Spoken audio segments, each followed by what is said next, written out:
a little bit looser, closer look at poverty. And this comes from a wonderful friar, Richard Rohr,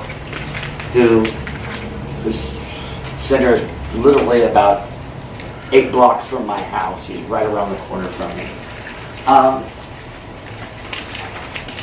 A lot of people don't think of St. Francis as a mystic, but there's a lot of scholars out there that go through a really rather detailed type of biography of his spirituality and his mysticism.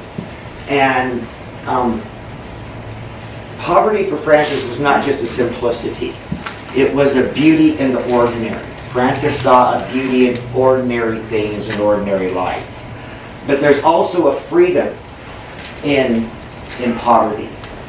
But that freedom, you have to recognize that the self alone is by myself alone and powerless and ineffective. And it's not really I agree with Richard, I don't think it's a low self-image, but it's a liberating self-image to understand that God is necessary in one's life. And that's how Francis, I think, tried to live his life in that spirit of freedom, or that freedom of, I by myself can do nothing, but God who is in me can do all things. And that's what was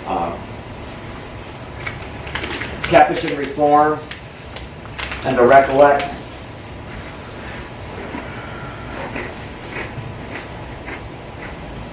Kind of went over that. Those are the what exists today. Now, how does this all play out in our expression of Catholicism? You heard me talk a little bit about the umbrella analogy, which I have found to be really helpful in talking to other people about Catholicism in general and independent Catholicism in particular, with the different ribs on the umbrella. And I think that same analogy can be applied to, since there's so many different Franciscan families, can be applied to the Franciscan tradition as well. We have the Observant Reform and then the Recollect Reform in 1637, which was a more strict interpretation of the rules, strict adherence to poverty. And up until 1897, the Recollects were around and lived in hermitages. They were part of the group. I imagine some might have drifted off over to the Capuchins, but the vast majority of them were under Leo XIII, when he took all those other groups and lumped them into the Brownies, or the Order of Friars Minor.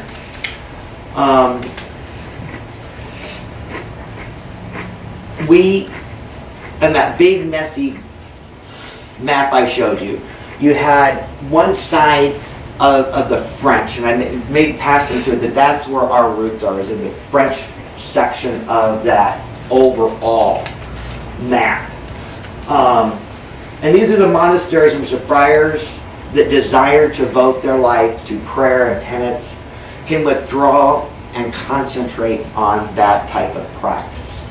And we were rather large. In the 18th century, we had the French Recollects. You can see we had 11 provinces and over 2,500 cloisters, which is not too terribly bad considering. But, of course, during the French Revolution and various other periods throughout history, through popes and infighting with generals and provincials and guardians, there was a lot of suppression and resurrection and kind of up and down type of thing for certain branches of the Franciscan family. What we do here in the United States, the ACCUS and Independent Catholicism, this is our identity. This is what comes from our documents that Father Chris put together. This is verbatim. You know, we're brothers and sisters that live in the spirit of St. Francis and to observe the Holy Gospel of Jesus in obedience, poverty, and chastity. And this is kind of looks a little bit different than our Roman brothers and sisters, especially the vows of chastity and poverty. But the big thing for us here is to dedicate ourselves to develop a life of prayer. That's the crux of what our charism is here in the ACCUS. So we do take the 3 traditional vows. We do follow poverty. Now, there is in our documents this phrase that says, to one's vocation in life. And that can be kind of convoluted. It can be kind of, what does that mean? The way I interpret it, because a lot of this is really subjective. I mean, I would venture to guess if I asked everybody to give a definition of poverty, we would probably get at least 4 or 5 different definitions. I mean, look at the early friars, and they had Francis right there, and they still couldn't agree. And the fact that one time they just threw him out. They got some of the early documents are just like you get these pictures in your head, and you're like, you're supposed to be people of peace, and you're throwing people around the room and kicking people out, and you're like, what? And this is where you have it according to their vocation in life. For me, and this is kind of personal, because I'm married, not only is there's a duality there of faithfulness to the gospel, but faithfulness to my spouse and to our life. And how do you integrate that? You know, I think there's an integration that comes along with that. And the way that happens for me is through, I got talked now. This can be tricky. Those of you who know my partner, Anthony, we have to talk. And sometimes when I go to talk to him, he's like, yeah, whatever. This is not dialogue. Yeah, whatever, honey, is not dialogue. I need you to talk to me. and get a conversation. You know, what do you think of this? How do we want to spend our money on that?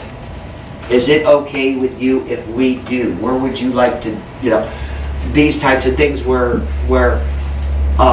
we talk and there's a faithfulness in that dialogue.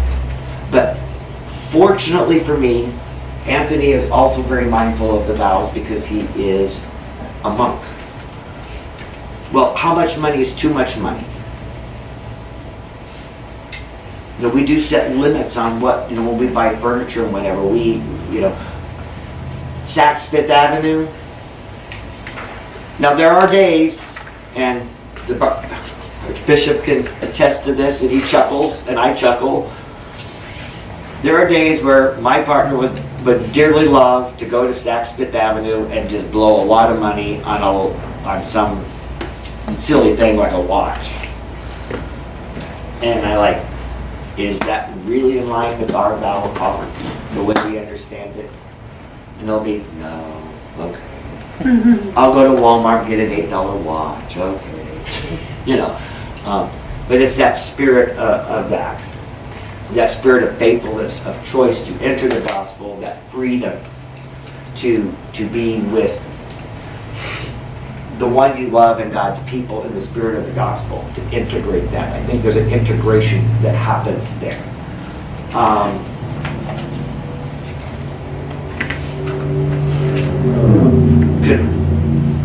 Conforming your will to God's will and being open to where the Spirit leads a person. And again, in that integration with your spouse. Now, if you're not married, you know, it becomes a different expression, I think, for someone and how they do that, how they integrate their life in with the gospel in a non-Roman way.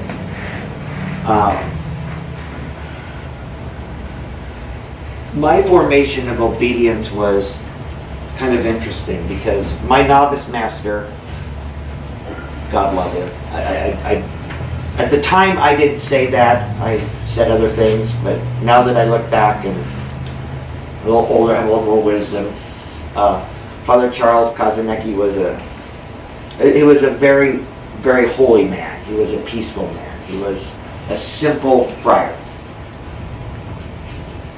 who made it very clear on the first day of my novitiate he did not want to be there. And when I got time for the vows, he would say, well, you know, poverty is you give up everything, and And chastity is you don't have sex, and obedience is you go where I send you. And that was it. Our provincial at the time, Father Ronald Olson, who said, it's a little bit more than that. And when we got to the vow of obedience, he said, that the root of the word means to listen, to hear, to listen to not only your bishops, hierarchy, your provincials, your guardians, that God's speaking through them. You got to trust that the Lord will help you in your discernment, will help you in your ministry by hearing the words of wisdom from those in the church that have been given a high station. Is basically how he put it.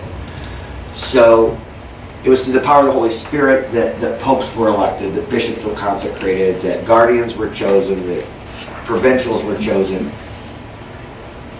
to help you discern your ministry and to help you discern your where you were to go.